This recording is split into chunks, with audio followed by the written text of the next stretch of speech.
चलिए बड़ी खबर बता दें, मध्य प्रदेश में कफ सिरप से बच्चों की मौत के बाद दवा बनाने वाली कंपनी श्रेयसन के मालिक हिरासत में है।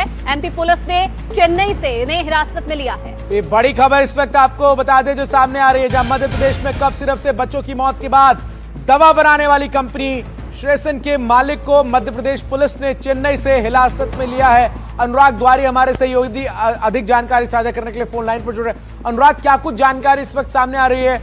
मध्य प्रदेश पुलिस की तरफ से बड़ा एक्शन नजर आ रहा है।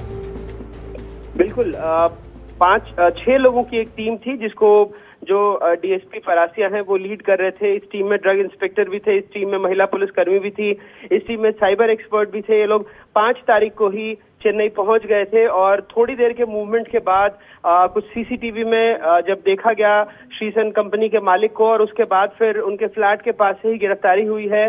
देर रात 1:30 बजे के आसपास गिरफ्तारी हुई है श्रेयसन फार्मा के मालिक की, और रात में ही फैक्ट्री लेकर के गए हैं। आज कोशिश की जाएगी ट्रांजिट रिमांड की, और उसके बाद मध्य प्रदेश पुलिस श्रेयसन फार्मा के मालिक को छिंदवाड़ा लेकर के आएगी। इस बीच कल दोपहर में श्रेयसन फार्मा के मालिक पर 20,000 रुपए का इनाम भी घोषित किया गया था, और जो डॉक्टर प्रवीण सोनी है जिसने पूरे कोल्ड ड्रिफ्ट कॉफ सिरप को प्रिस्क्राइब किया था, उनकी जमानत याचिका भी कोर्ट ने खारिज कर दी थी।